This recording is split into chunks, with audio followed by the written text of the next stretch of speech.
segurança tenho em Jesus, pois nele gozo,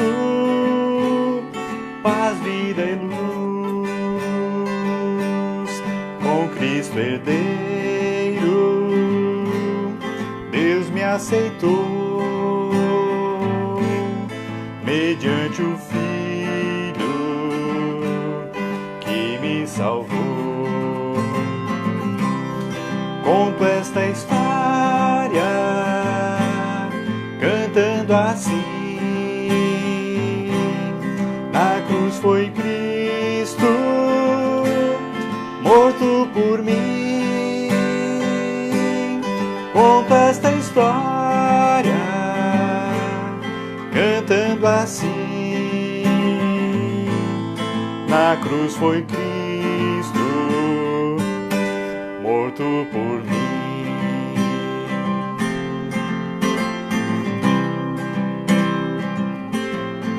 Inteiramente me submeti, plena alegria nele senti, anjos descendo, trazendo céus, provas da graça que vem de Deus. Conto esta história cantando assim: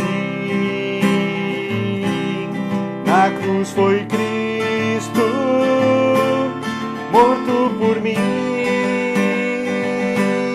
Conto esta história cantando assim: na cruz foi Cristo morto por mim.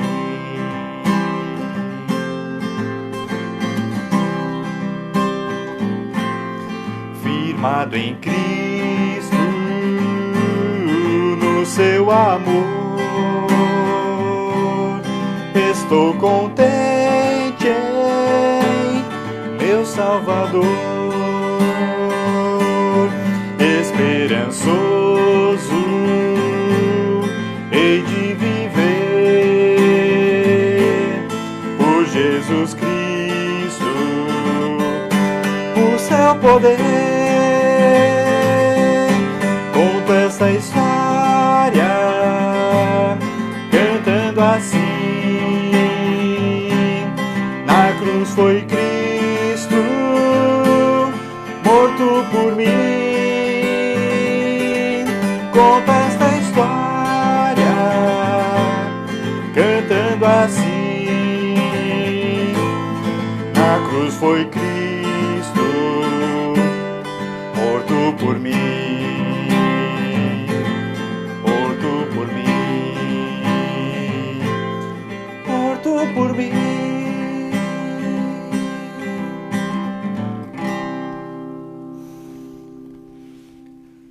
Boa noite para quem já está nos acompanhando. Sejam todos muito bem-vindos. Dentro de 1 minuto nós estaremos iniciando o nosso estudo bíblico.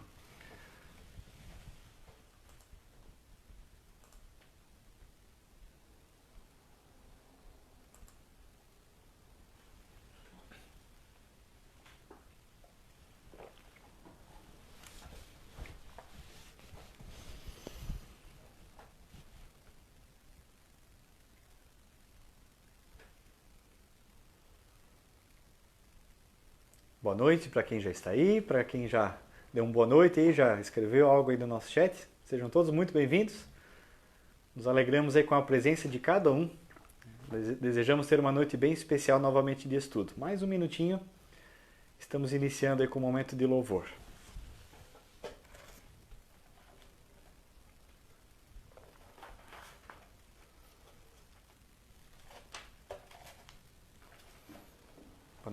Boa noite para quem chegou agora.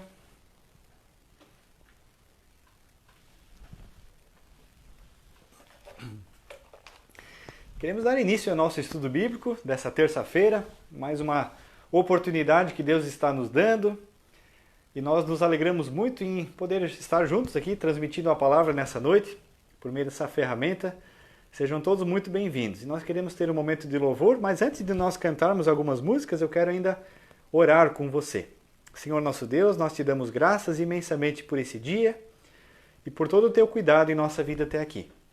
Obrigado, Senhor Deus, que nós temos agora o privilégio de ouvir a tua voz, de ouvir a tua palavra, Senhor Deus, de te ouvir também falar a nossa vida, ao nosso coração. Que o Senhor, mediante o seu Espírito Santo, possa nos abençoar. Obrigado por cada pessoa que está acompanhando esse momento de estudo. Nós pedimos que tu venha nos enriquecer com o teu conhecimento, Senhor Deus, com a sabedoria que vem do Senhor, para que nós possamos a cada dia saber como viver melhor, como estar nesse mundo, aquilo que temos a fazer, Senhor Deus, aquilo que tu nos permite que façamos. Enfim, nos prostramos, Senhor Deus, com o nosso coração nessa noite na tua presença. Nós assim oramos em nome de Jesus. Amém. Primeira música do nosso momento de louvor, música aqui do nosso inário, número 194, do inário Vamos Todos Cantar. É a música do Barnabé, né? Não fica bem a gente passar bem. É uma música baseada aí no Novo Testamento, a partir da experiência de Barnabé, né? Daquilo que ele experimentou da salvação em Jesus.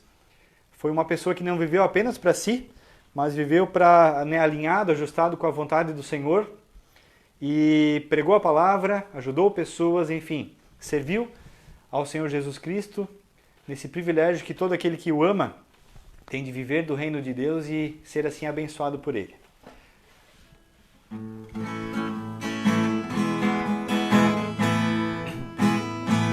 Não fica bem, a gente passa bem, o outro carestia. Ainda mais quando se sabe o que fazer e não se faz. Como fruto do amor de Cristo, fruto do seu compromisso, vendeu um homem o que tinha e repartiu. Era seu nome Barnabé, natural de Chipre, também chamado de José das Consolações. Homem bom e piedoso, cheio de temor e fé, homem de Deus. E quando Saulo converteu-se a Cristo, lhe faltou amigo, alguém que fosse companheiro, fonte de consolo e abrigo. Como fruto do amor de Cristo, fruto do seu compromisso, foi um homem procurá-lo, dando-lhe a mão. Era seu nome Barnabé, natural de Chipre, também chamado de José das Consolações. Homem bom e piedoso, cheio de temor e fé, homem de Deus. Quando a igreja se espalhou para todo canto que havia, providência assim por mão de Deus chegou até Antioquia. Precisando de um pastor de almas, mesmo de um pastor de homens, foram procurar alguém que qualificou. Era seu nome Barnabé, natural de Chipre, também chamado de José das Consolações. Homem bom e piedoso, cheio de temor e fé, homem de Deus.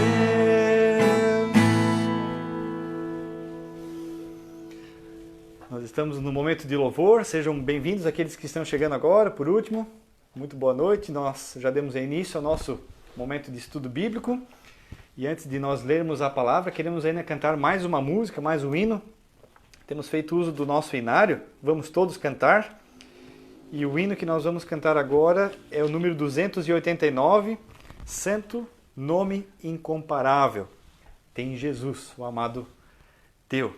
Que maravilha que nós podemos viver e ter um Senhor que é Senhor sobre todas as coisas. Em tempos tão confusos, em tempos de tanta briga, em tempos de tanta expectativa, falsa expectativa em pessoas, é maravilhoso nós podermos nos alinhar a nossa vida com a palavra de Deus e perceber que nós temos um nome que está acima de todo nome.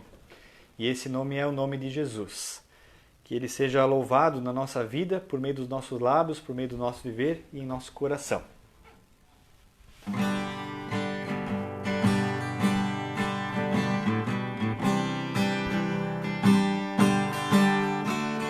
Santo nome incomparável, em Jesus o amado teu, Rei dos reis, Senhor eterno, Deus na terra, Deus nos céus, nome bom, doce a fé, esperança do porvir, nome bom, doce a fé, esperança do porvir,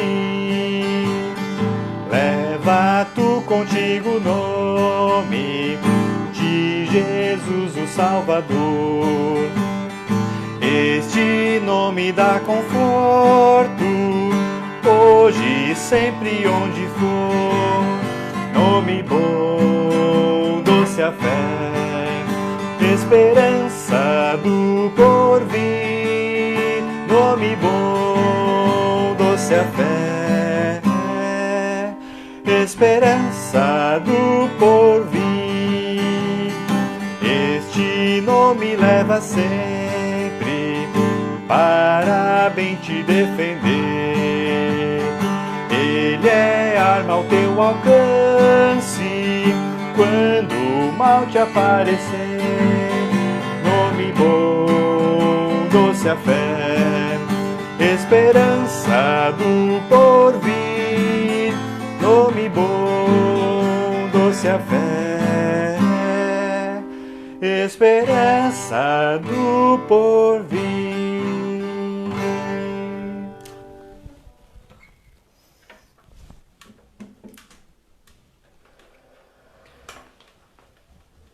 Muito bem, boa noite ainda quem chegou agora nos últimos minutos, sejam todos bem-vindos. Tivemos um momento de louvor, o Martin está aqui comigo novamente para esse momento de transmissão e que nós possamos ter um momento bem especial da leitura da palavra. Quer dar uma boa noite? Boa noite. Boa noite a todos. Agora o Martin senta ali na cadeira, vai acompanhar aqui de pertinho, né? Nós já tivemos um momento de louvor para quem está chegando agora e agora eu quero convidar a quem tem a Bíblia junto, quiser acompanhar. Hoje à noite o texto para o nosso estudo é do livro de Miqueias, na sequência. Miqueias capítulo 5, os versículos 2 até o 5, a primeira parte.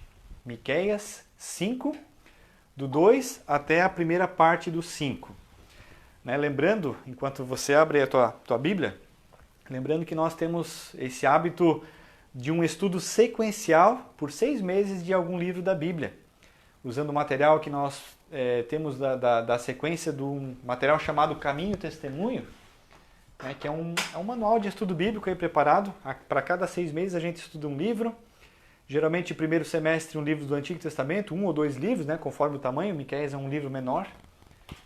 E no segundo semestre estudamos algum livro do Novo Testamento. Então já temos há muitos anos, muitas décadas essa prática na Melk e nós queremos dar sequência ao estudo aí dessa noite, então lendo Miqueias 5, do 2 até ao 5. E você, Belém, Efrata, que é pequena demais para figurar como grupo de milhares de Judá, de você me sairá aquele que há de reinar em Israel, e cujas origens são desde os tempos antigos, desde os dias da eternidade. Portanto, o Senhor os entregará até o tempo em que a que está em dores tiver dado à luz. Então o restante de seus irmãos voltará aos filhos de Israel.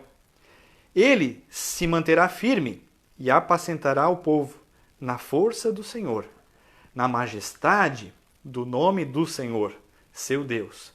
E eles habitarão seguros, porque agora ele será engrandecido até os confins da terra. E ele será a nossa paz. Até aqui o estudo nessa noite, são menos versículos, mas versículos bem importantes, versículos-chave, assim, até diria dentro do livro de Miqueias. O livro de Miqueias, né, contextualizando aí para quem eventualmente não acompanhou os estudos, o livro de Miqueias é um dos profetas menores do Antigo Testamento. Não menor na sua importância, mas menor de fato porque o livro é um pouco menor. E o livro de Miqueias tem essa linha, esse fio vermelho que perpassa todo o livro, onde nós vemos um Senhor que é juiz, ele é Senhor e juiz, e ele acaba espalhando o seu povo, né? É como assim, tocando assim os filhotes de perto, né? Como se tivéssemos que espantar os filhotes de perto da sua mãe, de perto do seu ninho. E chega um momento onde o pastor e rei, ele vai em busca do seu povo e junta de novo. Ou seja, quem é esse rei juiz? É o próprio Deus. Quem é o rei e pastor? É o próprio Deus. E nós vemos Miqueias anunciando o juízo de Deus. Vimos isso nos primeiros capítulos de uma forma bem incisiva, bem forte. Porque diante da situação de crise que o povo vivia, outra coisa não restava senão o juízo da parte de Deus. E crise, não necessariamente uma crise externa.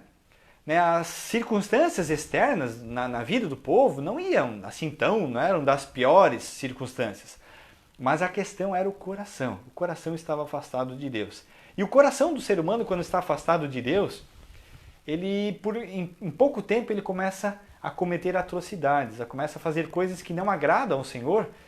E aí a consequência geralmente é algo trágico. Isso Miqueias tinha anunciado que aconteceria. E Deus anunciou também o juízo. Mas em meio ao juízo nós temos visto que Deus anuncia a sua graça e o seu retorno.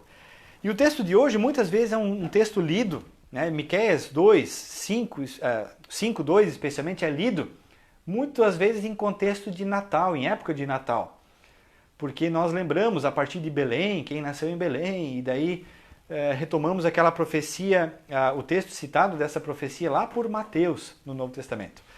Mas o que esse texto quis dizer aqui no seu contexto, no seu momento? Pois bem, e você, Belém Efrata, que é pequena demais para figurar como grupo de milhares de Judá, de você sairá aquele que há de reinar em Israel, e cujas origens são desde os tempos antigos, desde os dias da eternidade. Ou seja, você, Belém Efrata, pequena demais para figurar entre os grupos de milhares de Judá. Eu hoje, quando eu enviei a imagem do estudo, quem recebeu, quem eventualmente viu em alguma rede social, percebeu que lá estava a palavra improvável. E essa é a maneira como Deus muitas vezes agiu na história.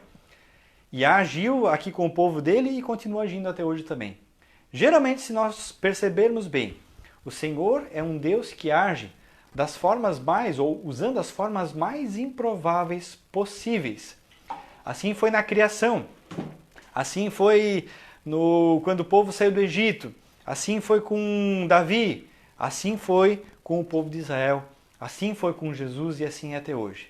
E é interessante que no meio desse jeito improvável que Deus muitas vezes age, é interessante que o ser humano, as pessoas, nós, parece que não conseguimos crer e perceber que Deus pode fazer isso, porque Ele é Deus. E Ele tem o poder para fazer da forma como Ele quer. E por não conseguirmos ter força para crer, parece que nós precisamos buscar artifícios racionais, coisas aonde nos apegar e tentar encaixar dentro de esquemas racionais para que daí faça sentido, para que daí sim, assim dá para então crer que Deus agiu, que Deus está agindo. Percebe? As coisas são excludentes. Deus muitas vezes conduziu o seu povo para um local ou para algo improvável. Para quê? Para revelar ao seu povo e para o povo perceber que não foi o seu agir, mas é Deus que estava agindo naquele momento, naquela situação. Do contrário, onde as coisas aconteceram de forma racionais e lógicas, Deus também esteve agindo, porque Deus não age necessariamente contra a lógica, porque Ele quer, porque Ele é birrento, porque Ele quer fazer as coisas diferentes. Ele age contra a lógica, por quê? Porque quando ele age a favor da lógica, os créditos são dados a qualquer outro menos ao próprio Deus. Isso nós vemos acontecendo em várias vezes. Por exemplo, se a gente pegar o episódio da criação, a palavra nos revela o jeito simples como simples para Deus, né? Mas de um jeito simples como Deus criou as coisas. Ou seja, Deus não tinha nada. A terra estava sem forma e vazia, diz a palavra. E disse Deus, haja luz, e houve luz. Pronto. Ponto final. Deus fala e as coisas passaram a existir. E assim, em 6 dias, Deus criou todas as coisas e no 7º ele descansou. Mas parece que é difícil crer nisso. Parece que é difícil aceitar que Deus pode fazer isso. Né? É mais fácil, parece aqui, procurar argumentos, procurar justificativas e criar esquemas. Não, mas porque foram milhões ou bilhões de anos e começa a se criar um monte de coisas com o nome da ciência. Eu não sou nem um pouco contra a ciência, sou totalmente a favor da ciência. Mas parece que tem que se esquematizar tudo e colocar Deus dentro de uma caixinha para dizer, então de fato as coisas existiram assim. A palavra nos convida a ver e olhar para um Deus que age da forma improvável, na maioria das vezes. Na criação, o improvável aconteceu. Do caos, do nada, Deus cria tudo, usando sua palavra. Ponto final. Se vamos, por exemplo, mais adiante, o episódio do Êxodo, né? Todo aquele tempo que o povo de Israel esteve como escravo no Egito, 430 anos lá, a maior parte desse tempo escravizado. E o que acontece? Acontece que Deus levanta Moisés, Deus envia ele com Arão, eles realizam lá os sinais que Deus havia ordenado que eles realizassem, e na sequência o povo sai do Egito. E é interessante lá, o caminho que Deus usa para levar o povo para fora do Egito, rumo a Canaã, rumo à Terra Prometida, era o caminho mais improvável. Porque o mais fácil seria, se a gente olha no mapa, passar pela rota que passava pelos filisteus. Tinha um caminho curto e aberto e fácil de andar. E lá na palavra é dito que Deus não leva o seu povo por esse caminho fácil, porque sabia que diante da primeira dificuldade o povo voltaria. O povo voltaria para trás, voltaria para o Egito. Eu prefiro ser escravo aqui do que enfrentar a dificuldade. E o que Deus faz? Deus conduz e coloca o povo diante do mar. E o que Deus faz? Para Deus é simples. Ele abre o mar e o povo passa seco. E por que Deus fez isso? Para na sequência fechar o mar, de maneira que quando tivesse a primeira dificuldade, batesse a saudade de voltar para casa por causa da dificuldade, o povo não pudesse voltar. Era um caminho sem volta. O mar se fechou atrás deles. E mas não é esse o foco que eu quero dar. O foco que eu quero dar é para as 10 pragas, os 10 sinais lá no Egito. Deus concedeu aqueles 10 sinais. Os magos lá do Egito, alguns eles até tentaram, né, com as suas mandingas, copiar o agir de Deus. Mas não era a mesma coisa.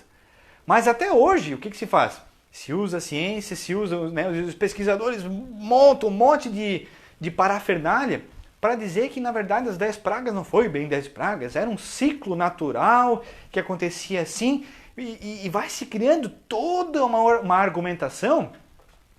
Para quê? Para explicar o que aconteceu. Enquanto que a palavra diz o quê? Deus fez aquelas coisas acontecerem daquele jeito. E por fim o mar se abriu e o povo passou a seco. Né? E não querem dizer que, na verdade, a maré baixou lá e que o povo passou então com águas nos joelhos. Alguém até certa vez disse, se o povo passou no Mar Vermelho com água nos joelhos ou nos tornozelos, o milagre é maior ainda, porque é incrível um exército como o Egito tinha, morrer afogado na água que batia só no joelho, né? Porque na sequência é dito que o exército egípcio morreu afogado no mar quando Deus fechou o mar novamente, quando as águas prensaram e os israelitas viram os corpos deitados na praia depois. Então, para que ficar criando um monte de coisa? Por quê? Porque é mais difícil crer no Deus que faz o improvável. Se vamos mais adiante, Davi. Quem era a pessoa mais improvável a se tornar rei do povo de Deus? Se tinha alguém que era improvável, era Davi. Quando Samuel é enviado para a casa do Jessé, lá na tribo na tribo de Judá, para ungir o novo rei, porque Saul já havia sido rejeitado, o próprio Samuel vai na família do Jessé, os 7 filhos de Jessé são colocados na fila e um a um vai sendo descartado. E Deus tem que dizer para o Samuel, Samuel, não é esse.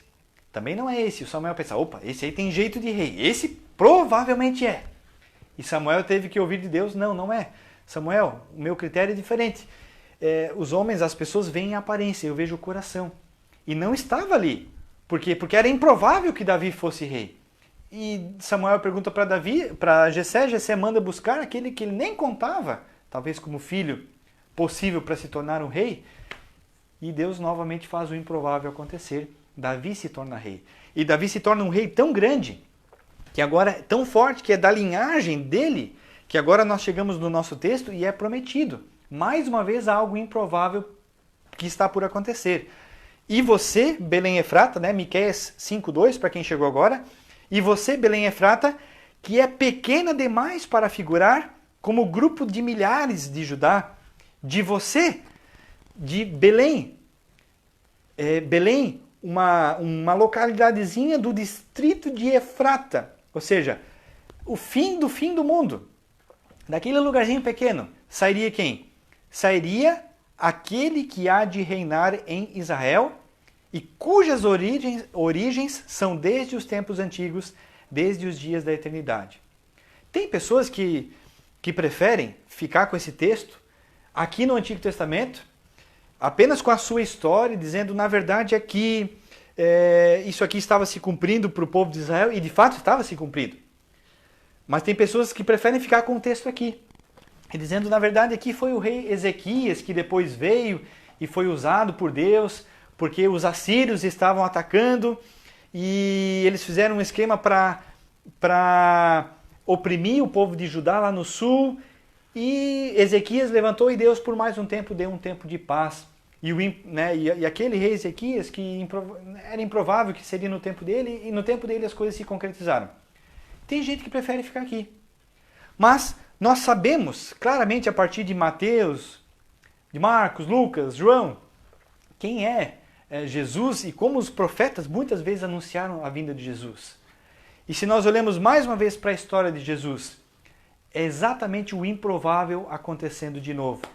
Jesus vem de Belém, embora ele não morava em Belém, mas é só ler os relatos do seu nascimento, aonde ele nasce, em Belém. De que jeito? Numa estrebaria, né? Chegou o tempo lá do recenseamento, Maria estava por dar à luz, eles tiveram que ir lá para a cidade natal do José se alistar no recenseamento. E quando estavam lá, Maria teve que dar à luz, chegou o tempo, completou-se o tempo e não tinha ninguém, não tinha lugar naquela cidade porque a cidade estava repleta de visitantes, de pessoas que vieram e se alojaram e se hospedaram nos locais. Sobrou o curral, como nós diríamos hoje. Sobrou a estrebaria. E lá na estrebaria, no local mais improvável, na cidadezinha improvável, onde não vem reis da linhagem de Israel. Pois bem, ali o que Deus faz? Novamente o improvável acontecer. E Deus faz nascer o seu filho, o Filho de Deus, naquele lugar. Eu quero fazer uma pausa aqui. Antes da pausa, para reflexão e atualização desse texto para nós, olha o que é dito aqui a respeito, e por que esse texto não fala apenas de Ezequias, apenas dos reis lá do Antigo Testamento, mas fala assim de Jesus. Porque é dito, de você, Belém Efrata, que é pequeno demais, vai sair aquele que há de reinar em Israel, e cujas origens são desde os tempos antigos, desde os dias da eternidade. Também o Novo Testamento nos mostra claramente, a partir da vinda de Jesus, qual é a origem de Jesus. Jesus não apenas nasceu aqui nesse mundo há 2000 anos e pouquinho atrás, mas o Senhor é um Senhor eterno. O apóstolo João diz assim, e o verbo estava com Deus e o verbo era Deus. Quem é o verbo? É a palavra de Deus, aquela palavra criadora lá do início. É o próprio Jesus que no tempo certo, determinado pelo Senhor, se tornou carne e veio até nós. E veio até nós aonde? De que forma? Do jeito mais improvável possível. Do jeito que ninguém de nós bolaria, desculpem, um plano dessa forma para salvar alguém. Colocando o seu filho no local mais baixo desse mundo. Pois bem, de lá Jesus veio. Eu quero fazer essa pausa nessa palavra, nesse improvável. Quantas foram as vezes que Deus fez o improvável acontecer? E se agora nós pensamos na nossa vida, na situação que cada um tem, seja no seu viver bem pessoal, né, no seu coração, seja naquilo que está passando, não sei o que você está passando, né, alguma dificuldade, alguma dor, alguma angústia, algum sofrimento, algum período talvez até de desemprego, diante de situações. Tem muita gente com medo nos dias que a gente vive, né? E eu não sei o que você está passando. Mas quando a gente está passando por tempos duros, por tempos difíceis, parece que nós vemos que é impossível sair daquela situação, que é improvável que nós consigamos dar a volta de novo. E quando nós olhamos para a Bíblia, e esse é o convite que Deus quer também fazer para nós nessa noite, talvez a tua situação é uma situação improvável de se resolver. Mas nessa hora, exatamente de um jeito bem simples, o que Deus quer, o que Deus permite que nós façamos, é nos colocarmos na sua presença e reconhecermos que esse Deus é o Deus dos improváveis. É o Deus que faz o improvável se tornar realidade e acontecer. Quantas são as experiências daqueles que caminham com o Senhor, que podem olhar para trás e perceber, nossa, quantas coisas na verdade Deus já fez por nós.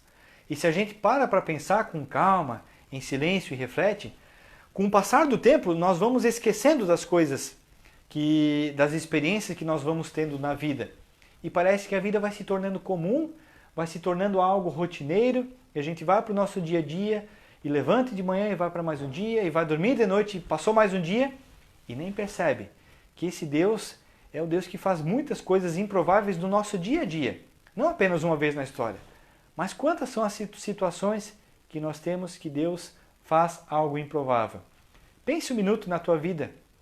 Pense hoje à noite quando você deitar no teu travesseiro, antes de descansar, quantas coisas improváveis Deus já fez por você ou em você. Assim Ele fez aqui com o seu povo. Lá de onde ninguém imaginava, Deus fez brotar o Salvador para a realidade aqui do Antigo Testamento, mas acima de tudo, diante do improvável, lá de onde ninguém imaginava, Deus fez vir o Salvador da humanidade. E ninguém mais e ninguém menos do que o seu próprio Filho. Sabe, é esse Deus que nós somos chamados a crer, a olhar para Ele e a colocar a nossa vida nele. Mas o texto segue aqui, nós lemos apenas o versículo 2, o versículo 3, depois do Senhor encher o seu povo de esperança. Há 2 semanas atrás nós conversamos algo no sentido de que a esperança é quase como uma capa de proteção que Deus coloca em torno do seu povo. A esperança é algo, Hebreus define a esperança, a fé como a certeza. Se esperam. Então fé e esperança caminham lado a lado e juntos na nossa vida. E elas, como se elas nos revestissem, como se fosse uma capa de proteção que o Senhor concede a nós, que o Senhor nos presenteia e que o Senhor pede, assim, o seu voto de confiança. Só que enquanto nós esperamos, claro que Deus também não ilude ninguém. E aqui Ele não iludiu o seu povo também. Tanto que no versículo 3 Ele disse assim, depois da promessa, portanto, como se Deus estivesse dizendo de novo, agora, o Senhor os entregará até o tempo em que o que está em dores tiver dado à luz. O que está em dores tiver dado à luz. Nos textos anteriores, Deus usou a imagem de uma mãe dando à luz, nas dores de parto, como aquela dor insuportável, praticamente difícil de alguém conseguir suportar. Só as mulheres conseguem suportar a dor de parto mesmo. Até porque homens não têm parto, mas se tiver dor de parto, o homem morreria, eu acho. E Deus usa essa imagem da dor de parto para ilustrar aquilo que o povo naquele momento passaria indo para o exílio. E agora Deus está dizendo de novo, na verdade Deus vai entregar vocês para esse tempo. E aquele que estiver em dores, tiver dado à luz, então o restante dos seus irmãos voltará aos filhos de Israel. Ou seja, Deus não ilude ninguém e é como se Ele dissesse, vem o tempo da esperança, vem o tempo da certeza, vem o tempo da salvação, mas agora ainda é um tempo de esperança. Aqui ainda não é o céu, como se Deus dissesse em outras palavras. E por que Deus fala isso? Mas vai vir o tempo onde o restante dos seus irmãos voltará aos filhos de Israel. Ou seja, é como se tivesse um voo firme e de repente desse aquela tribulação forte, quando o avião chacoalha para quem voa, aquele momento de turbulência. Mas vai chegar o tempo de estabilidade de novo. O versículo 4 diz assim, Ele se manterá firme e apacentará o povo na força do Senhor, na majestade do nome do Senhor seu Deus. E eles habitarão seguros, porque agora ele será engrandecido até os confins da terra. Lembra, Deus está agora prometendo, de novo, onde vem finalmente esse tempo, onde o rei e pastor vai se levantar e vai permanecer firme. Primeiro, o rei que vai reinar. Então, a imagem de um rei, que agora, de uma vez por todas, vai se levantar, e aqui diz, e se manterá firme. A história da humanidade é feita de altos e baixos. E nunca ninguém na história conseguiu permanecer inabalável. Toda a história foi assim. E o próprio Senhor Jesus experimentou a morte. Mas chegará o dia onde é prometido que ele se manterá firme. Firme, onde ninguém mais pode tirar ele do lugar, onde ninguém mais pode sufocar, onde ninguém mais pode destronar este rei. E o que ele fará? Apacentará o povo. Qual é essa imagem do apacentar? É a imagem do pastor que está cuidando das suas ovelhas. Os pastores dos tempos antigos, que eram aqueles que quase que moravam junto com as ovelhas, que dormiam no ambiente das ovelhas, que cuidavam delas durante a noite, durante o dia, que alimentavam, que protegiam do perigo, que cuidavam daquilo que elas se alimentavam, daquilo que elas comiam para elas não comerem algo que fazia mal. Essa é a imagem agora, um Deus que vem como um pastor apacentando o seu povo. Obviamente não tem como não lembrar aqui da imagem do Salmo 23, né? Se nós lemos lá, Davi falando isso, onde Davi diz, o Senhor é o meu pastor, nada me faltará.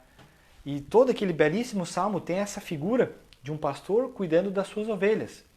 O cuidado das suas ovelhas, obviamente, não é só passar a mão e fazer um carinhozinho nelas, não é fazer cafuné nas ovelhas.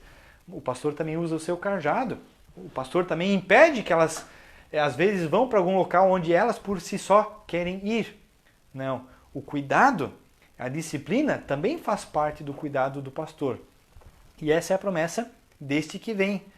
Ele vem na força do Senhor, diz aqui o versículo 4, na majestade do nome do Senhor, o seu Deus. E qual é a consequência?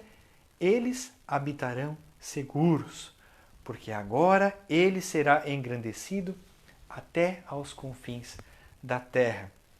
Chega esse tempo onde Jesus vem, onde Jesus vive aqui entre nós, vem do local mais improvável, como nós vimos antes, lá de Belém Efrata, lá da linhagem do rei Davi, e vem para ser rei, e vem para reinar, não um reino conforme a humanidade o espera, as pessoas o esperam, mas um rei que vem da parte de Deus, que disciplina, que cuida, que apacenta, e com tudo isso, o que é que Deus vai dando?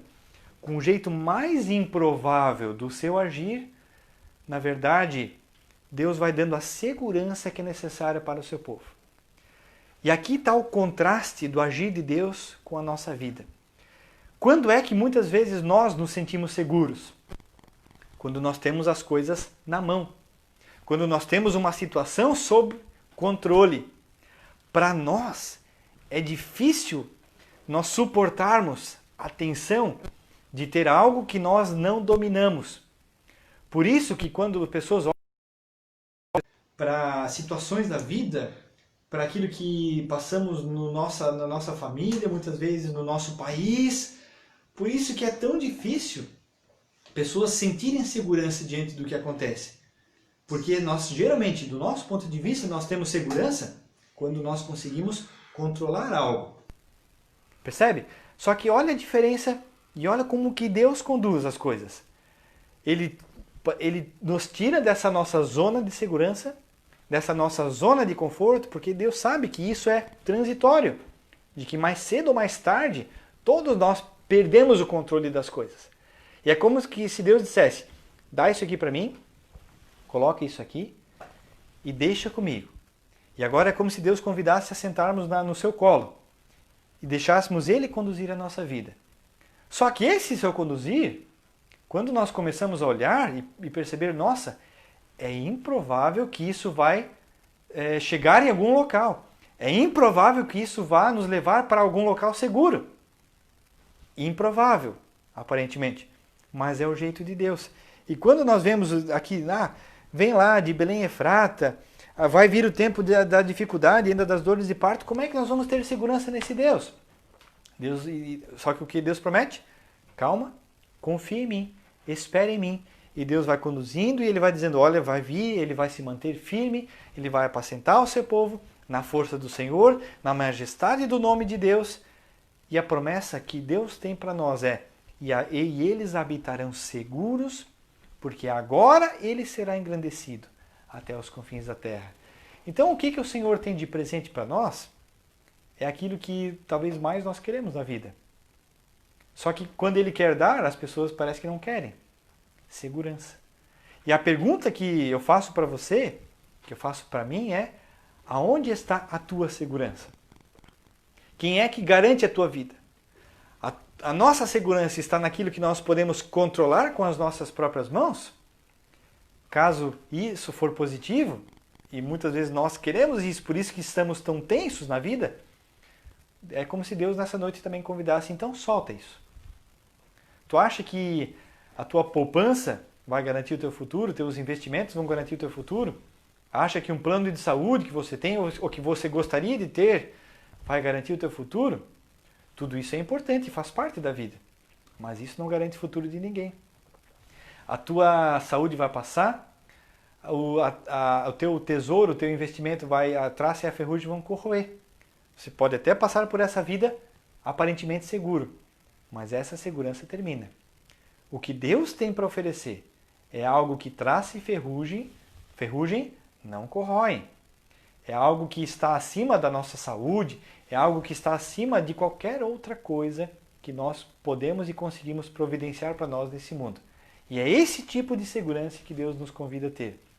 Só que, lógico, esse é um convite que tem a ver com os olhos da vida da fé, com os olhos de fé. Que os nossos olhos da razão não necessariamente vão enxergar. E se enxergar, vão enxergar como algo improvável, como algo incerto, como algo que dá medo. E Deus nos convida a uma caminhada sim nesse improvável, mas no improvável que na verdade nos dá segurança. O versículo 5, que termina o nosso texto aqui, o versículo 5 está dividido em duas partes. Uma das partes dele, que é o início, é o final do nosso texto. A outra parte é o estudo da semana que vem. Mas a parte que termina o estudo de hoje diz assim uma frase que é maravilhosa. E Ele será a nossa paz. Não está sendo dito aqui que Jesus vem dar paz, mas é dito que Ele dará a nossa paz. E por que Ele dará a nossa paz? Porque Ele é a própria paz. A paz de Deus do Antigo Testamento nós temos a tradução da língua hebraica, o termo shalom. E shalom, como é entendida no Antigo Testamento, não é a paz como apenas uma ausência de conflito, mas é essa paz plena, uma paz diante de Deus. Paz que as pessoas não encontram em local nenhum. Paz que só tem quando se está junto do próprio Deus. Por isso que Ele é a nossa paz. Por isso que as pessoas nunca vão ter paz nessa terra, nesse mundo. Embora que expectativas sejam colocadas em quem quiser, no governo, num exército, em alguma ideologia, não vai haver paz. Porque Jesus é a paz. E enquanto Ele não for encontrado como tesouro pelos corações sedentos por paz, não encontrarão a paz. E do contrário também vale. Mesmo em meio a situações das mais turbulentas e terríveis possíveis, aquele que é a paz, quando ele está na vida de alguém, essa pessoa experimenta a paz.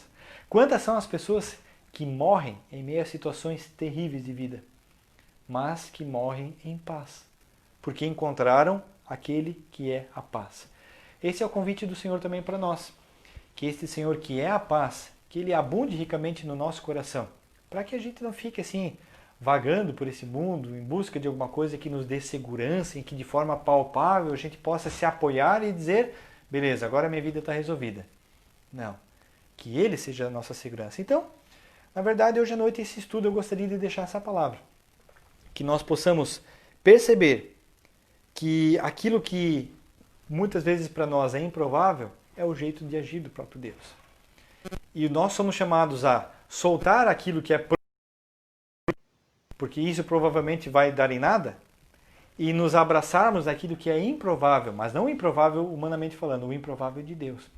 Que desde a sua criação, desde o Êxodo, desde todo o Antigo Testamento, toda a Bíblia, mostrou que gosta, parece que, de agir desse jeito. Por quê? Porque Ele é Deus. E porque Ele é Deus, nós somos seres criados à sua imagem e semelhança, somos amados por Ele. E o amor dele improvável por nós, revelado em Jesus, que veio de forma improvável, este provavelmente, né, é aquele que nos conduzirá e o único que pode conduzir a nossa vida adiante. Então que Deus assim possa abençoar a tua noite, a tua semana, que Deus te conceda uma graça bem especial da parte do nosso Deus. Amém? Nós vamos orar e depois nós queremos cantar mais uma música que cantamos aqui no início, antes da chegada aí da maioria das pessoas, quando nós abrimos a nossa live. Mas primeiramente eu gostaria de orar com vocês. Senhor nosso Deus, mais uma vez queremos te agradecer. Que a tua palavra é simples de entendimento, Senhor Deus, e que cada vez que nós nos colocamos diante dela temos algo a aprender. E mais uma vez, Senhor Deus, nessa noite queremos reconhecer que o teu agir improvável aos nossos olhos é a melhor forma, Senhor Deus, de nós buscarmos para viver. Perdoe-nos quando nós queremos controlar a nossa vida e as coisas da nossa vida com aquilo que nós podemos fazer, com a nossa própria capacidade. Perdoe-nos, Senhor Deus, quando confiamos apenas em nós mesmos. Nós queremos dia a dia aprender a viver de Ti e para Ti, Senhor Deus. Que Tu possas conceder a graça de podermos perceber no nosso coração, por meio da Tua palavra, o Teu agir, Senhor Deus. E que na situação que talvez muitos de nós estejamos vivendo, de dificuldade, de dor, de impossibilidade, Senhor Deus, que Tu possas Te revelar como esse Deus que, lá no improvável, age e faz de uma forma definitiva. Abençoe-nos nessa noite, no restante dessa semana, é o que nós Te pedimos orando em nome de Jesus, Senhor. Amém. Enquanto eu preparo aqui o violão, Martin quer vir dar uma boa noite aqui para a turma. Que o Senhor Jesus também possa assim abençoar a tua vida e a tua família nessa semana que segue. Martin está aqui comigo, né?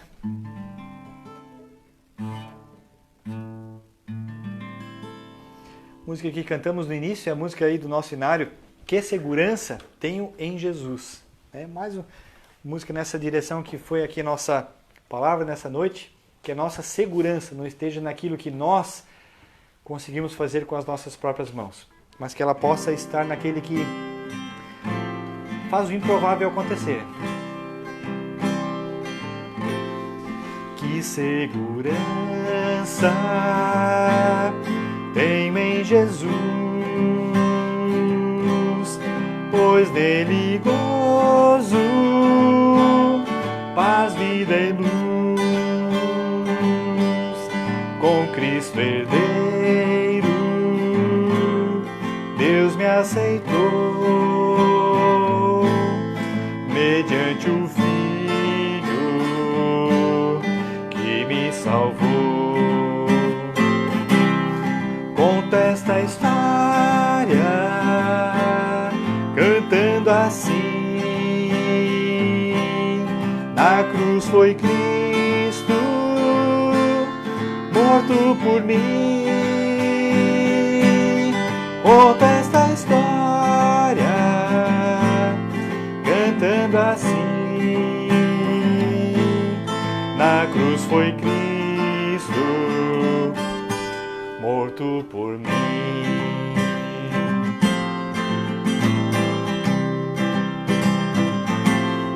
Inteiramente me submeti, plena alegria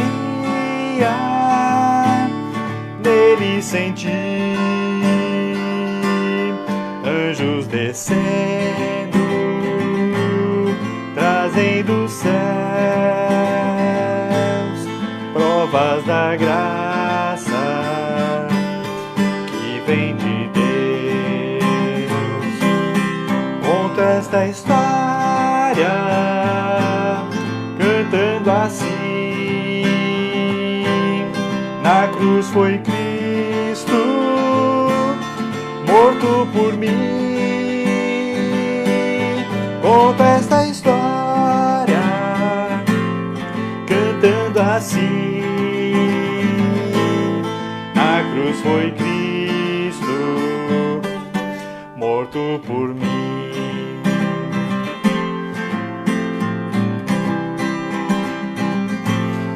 Firmado em Cristo, no seu amor,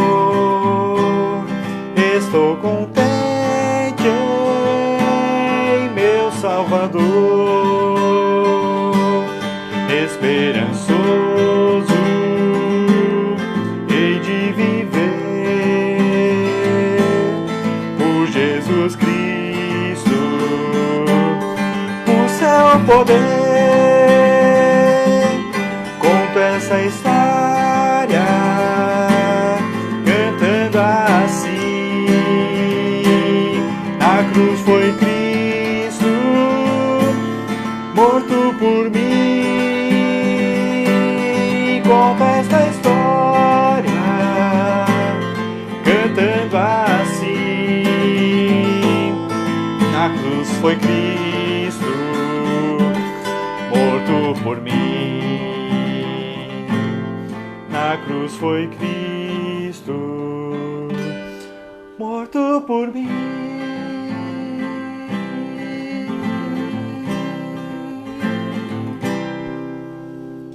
Que Deus te abençoe, uma abençoada noite, uma abençoada semana a cada um.